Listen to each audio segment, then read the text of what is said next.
Yo yo yo, it's VenomousStare back with more high-level StarCraft 2. This time we have Neuro, the root Zerg, who is very fun to watch and streams very frequently, in the bottom right of the map Ascension to Ire. My life for Ire, Ascension to Ire. You know, one of those things. I don't know why Blizzard decided to make a map name like that. Usually, you know, it's one word: Daybreak, Overgrowth, Metalopolis, and you know, sometimes two words, an adjective and a noun: Lost Temple, Shattered Temple, but Ascension to Ire. So let's look at this map after I introduce the players, because people go nuts if you don't introduce the players, even though you can see the names right up here. So Neuro, of course, in the bottom right, going hatchery first, and it is worth noting that the good old root Zerg supplied me with these replays, so if it was not for him, you would be deprived of this wonderful game between him and a Zerg player who is actually playing Terran this game. It is Pig, the Australian player, who has a YouTube channel and makes lots of good educational content. If you really like my videos where I get balls deep into strategy and pause it, talk a lot in detail, you'll like Pig's videos. And if you like Day 9, I'm sure a lot of you who are watching these videos have of course heard of Day 9 because it's much more popular than me, so it's safe to assume that if you've seen a VenomousStare video, you've probably seen a Day 9 video. But he's been out of the scene, the StarCraft 2 scene, for so long that I'm sure some of the very newest players have not heard of Day 9. Like some of my subscribers who are like Bronze and Silver League. It's almost bizarre to think that a lot of people who play StarCraft 2, or not a lot of people, I should say some people who play StarCraft 2 don't know who Day 9 is, but Pig does videos similar to Day 9's videos, the Day 9 Daily. Pig does the Pig Daily. And of course it's not the same as Day 9, you know, where you get anecdotes about felicity and these absurd, sort of like emotional and hilarious tales. It's more of an you know, he's definitely his own thing, Pig, and the Pig Daily, but it is very entertaining and has merit, of course. Very good for strategy, as we see him poking up here with the Reaper. So the link to these guys' channels will be in the description. Looks like a Hellion opener here, and a starport on the way, so this could be Hellion drop, it could be Hellion Banshee. Sometimes we see people open with Raven. I know like Maru actually likes to do this opener where he gets 4 to 6 Hellions and then gets a Tech Lab starport, builds one Raven, and then just swaps it over and starts to research Combat Shield or Stim with that swapped Tech Lab.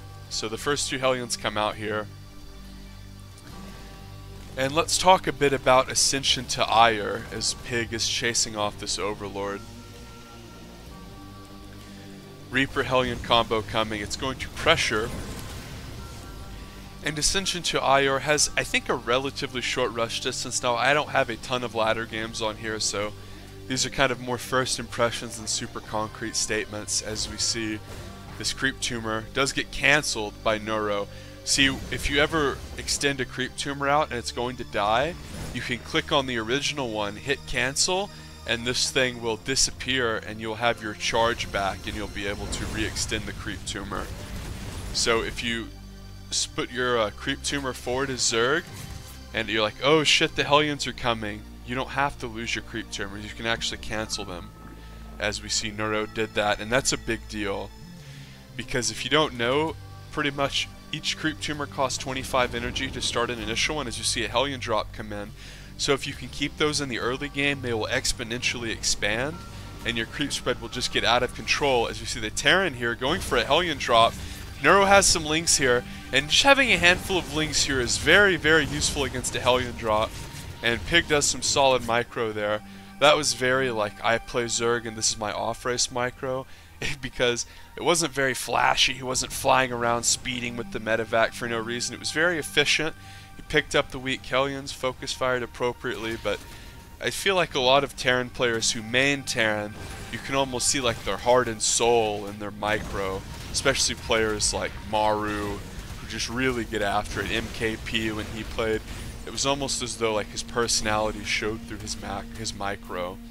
And to an extent that's true for Pig too, because he's just a solid macro Zerg who likes to play intelligently, so he's not the kind of guy who would do a bunch of ridiculous micro tricks. More drones coming out for Neuro, as well as a lair and some spores. Carapace as well, but a Hellbat push is going to occur here. And notice Neuro is trying to get creep spread out, but it does get obliterated there. And here come more Hellbats. Neuro does have a few Banes on the way, but he's being pressured here. 4 Queens. He has to be so careful not to lose these drones. And Neuro starts to run the drones away, but oh, it is so close. And the drones barely escape because the Banes engage just in time. And the medevac goes down too, so Neuro holds brilliantly. And those drones were in a lot of peril, but we saw the Banelings finish right at the last moment, and as the Hellbats tried to aggress onto the fleeing drones, Neuro was able to hold, and that is really big, because Pig actually invested a lot into all those Hellbats. He had to elect to get a relatively quick armory, and whenever you do very scary pushes like that, you actually have to delay things. So Zerg players, whenever you get brutalized by these Hellbat medevac pushes, as 10 more drones come out for Neuro, it might feel very unfair, but you have to consider what the Terran player is giving up to do a push like that. Look, the third base, even though it just now finished, it was relatively delayed. Look at Neuro's third, it's completely up in full swing. Neuro's up by 20 workers, his fourth is halfway done. And because this was delayed, it allowed Neuro to get all the way up to lair and delay this with creep. Newbie Zerg players, you should be doing this every single game. This is so good and profoundly irritating to play against as Terran. And look at this, Pig is going for a weird, it looked like, you know, mech opener, but of course he transitioned to bio because it was just a Hellbat push, not like a full-blown Cyclone Hellbat. But the point is he didn't have a lot of Marines, so it took like a whole 20 seconds to get Marines over here. And what do you know? This creep is going to have to dissipate, and suddenly, Pig's third base is so late. Remember when we said, oh, his third base just finished? Yeah, that was when this was halfway done, as we see a few Lings die over there. Now this fourth is done, so that just really proves how crucial it is to block bases with creep. And if you just think about what Neuro did to prevent that from going down, it was just one Overlord. 100 minerals, which is nothing. Because not only did he just lose the inconsequential 100 minerals, he also got the extraordinarily valuable scouting information of knowing when that third went down. Neuro is going for my favorite unit composition to watch in Zerg vs Terran, Mutiling Baneling, a style with lots of high impact micro-based engagements, and a style that can make engagements turn on their head one way or the other.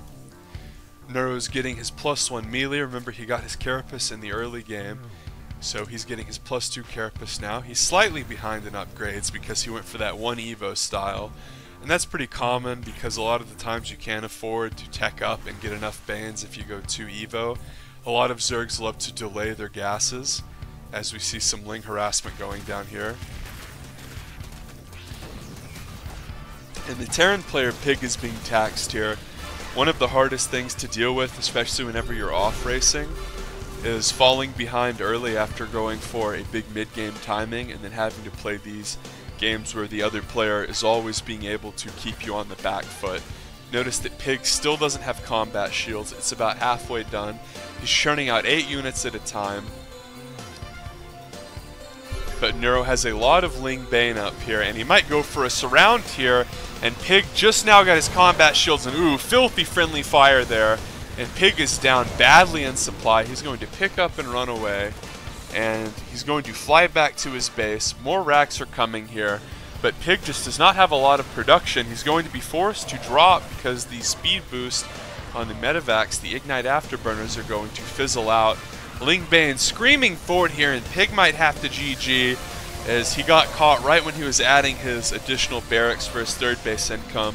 And this is a common power trough in ZvT, is whenever you add on all of your extra barracks to really start the parade push. But Neuro's going to smash forward here into the main. He's going to break the nice little wall here at the natural, and Pig GG's. great win from Neuro. So it's always interesting to see high-level players play their off-race. Pig went for a Hellion drop that was defended very well. He went for a Hellbat pressure after that was defended in the nick of time very well. And Neuro transitioned his lead into Mutiling Baneling and closed the game out efficiently. Some key things to note: Neuro really had vision there of that third. That was crucial, because delaying that third meant that these bracks were later, and a lot of times you can catch the Terran off guard by making them delay their third base or make them lose a lot of workers at their natural, and that puts them in a position where it messes up all their timings. They're really used to having a certain amount of workers when they take their third, and this huge income spike when they get to hammer away their 3cc mule. And anytime you can throw a wrench into that as Zerg, that's a huge asset. And we saw Neuro, after great early and mid-game defense, really use that as the crushing final blow to Pig. And Pig played pretty well. It's always hard getting faced off against very good players whenever you're off racing. If you enjoyed this, subscribe for more.